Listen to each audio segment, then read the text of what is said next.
दोस्तों, कहानी अच्छी लगे तो प्लीज़ चैनल को ज़रूर सब्सक्राइब करें। कहानी अंधा प्यार। हेलो दोस्तों, ये कहानी मेरी बहन साक्षी की है, जिसकी मुझे आज भी बहुत याद आती है। मुझे बताने में बहुत शर्म आती है, लेकिन यह बात सच है कि मेरी जैसी भगवान बहन किसी को ना दे, क्योंकि मेरी वजह से ही मेरी बहन की ज़िंदगी में तूफ़ान आ गया था। चलिए, मैं आपको कहानी शुरू से सुनाती हूँ। मेरे घर में मेरे माँ बाप, मैं और मेरी बहन, हम 4 लोग रहते थे। मेरी बहन साक्षी बहुत ही सुंदर, पढ़ी लिखी और शांत स्वभाव की थी, जबकि मैं बहुत चंचल और मनमौजी लड़की थी। साक्षी मुझे बहुत प्यार करती थी और मैं भी उससे बहुत प्यार करती थी। मेरे पापा एक बहुत बड़े बिजनेसमैन थे, इसलिए रुपए पैसों की हमारे लिए कोई कमी ना थी। एक दिन साक्षी के लिए एक बहुत ही रईस घर का रिश्ता आया। देखने में बहुत सुंदर था, इसलिए घर में सबको पसंद आ गया और साक्षी की शादी तय हो गई। उस समय मैं अपनी पढ़ाई के लिए हॉस्टल में रह रही थी, इसलिए मैंने शादी से पहले अपने जीजा जी को नहीं देखा था और मैं अपने होने वाले जीजा जी को देखने के लिए बहुत एक्साइटेड थी। जीजा का नाम अरुण था। तो कहानी अब शुरू होती है। अरुण एक अमीर और प्रभावशाली बिजनेसमैन था। उसका नाम शहर के सबसे बड़े उद्योगपतियों में लिया जाता था। वह स्मार्ट, आत्मविश्वासी और बेहद आकर्षक था।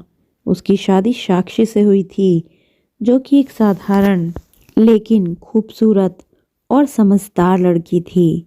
साक्षी का स्वभाव शांत था। वह अरुण से बहुत प्यार करती थी और हमेशा उसकी खुशी के लिए सोचती थी।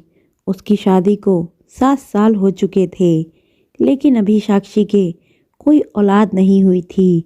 साक्षी इस बात को लेकर बहुत परेशान थी, लेकिन अरुण को इस बात से कोई फर्क नहीं पड़ता था, क्योंकि वह कहता था जब भगवान की मर्जी होगी तब हमारे औलाद अपने आप हो जाएगी, इसलिए सब कुछ सामान्य था।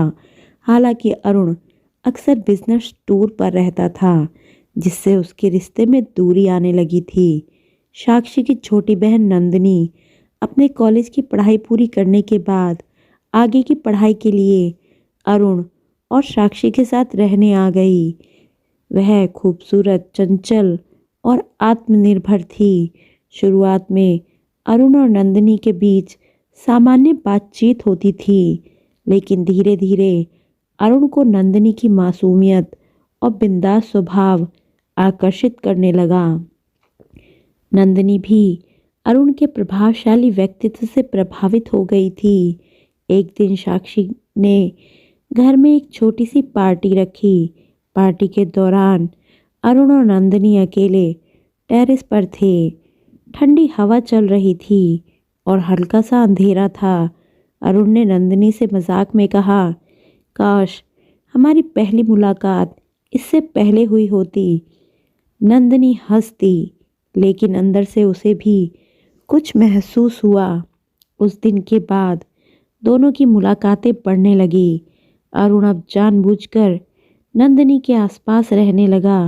वह उसे कॉम्प्लीमेंट देता, कभी हल्के फुल्के मजाक में उसे छू लेता और कभी उसकी पसंद नापसंद के बारे में पूछता। एक दिन अरुण ने नंदिनी को अपने ऑफिस में बुलाया। नंदिनी थोड़ी हैरान थी, लेकिन चली गई। वहाँ अरुण ने उसे अपने काम के बारे में बताया और कहा कि तुम मेरी जिंदगी में वो हिस्सा हो जिसे मैं कभी खोना नहीं चाहता।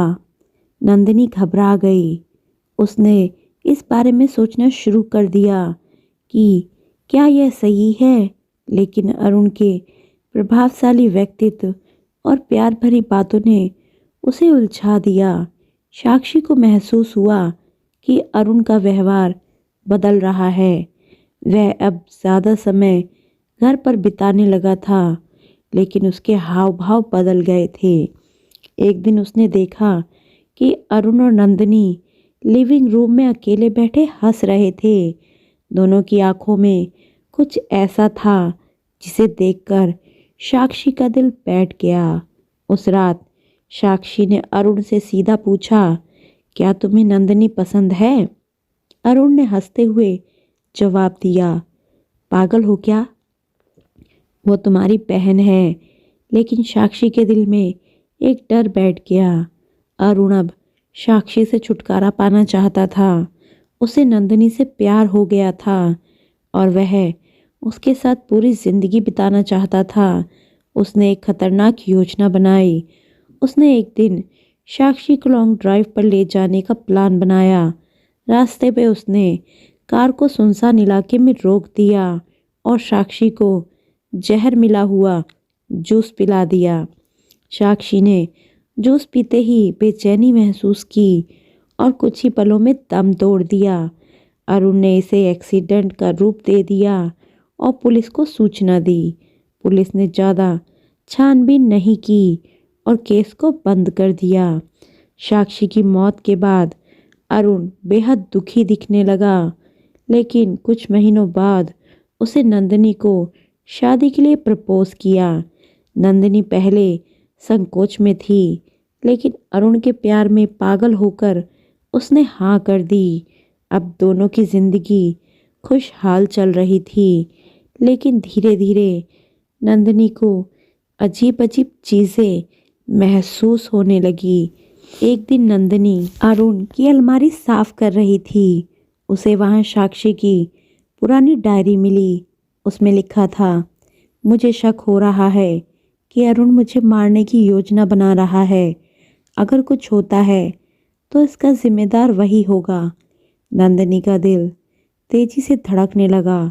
उसने नौकरानी से पूछताछ की। नौकरानी ने बताया कि जिस रात साक्षी की मौत हुई थी, उसने अरुण को जूस में कुछ मिलाते हुए देखा था।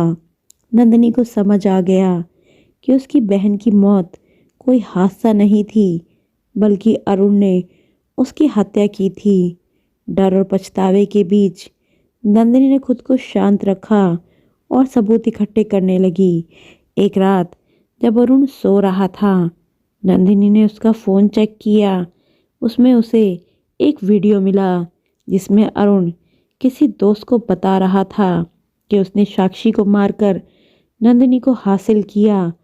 नंदिनी ने बिना देर किए पुलिस को खबर दी। पुलिस ने अरुण को गिरफ्तार कर लिया और कोर्ट में सारे सबूत पेश कर दिए। अरुण को हत्या का दोषी करार दिया गया और उसे उम्र कैद की सज़ा मिली। नंदिनी पूरी तरह टूट चुकी थी। उसे समझ आ गया था कि उसने जिस इंसान से प्यार किया वही उसकी बहन का हत्यारा था। अब वह जिंदगी भर इस अपराध बोध में जीती रही कि उसकी वजह से उसकी बहन की मौत हुई। प्यार अगर सच्चा हो तो वह किसी का खून बहाने की वजह नहीं बनता। दोस्तों, कहानी अच्छी लगी हो तो प्लीज़ चैनल को सब्सक्राइब करें, वीडियो को लाइक करें। मिलते हैं अगली कहानी में। धन्यवाद।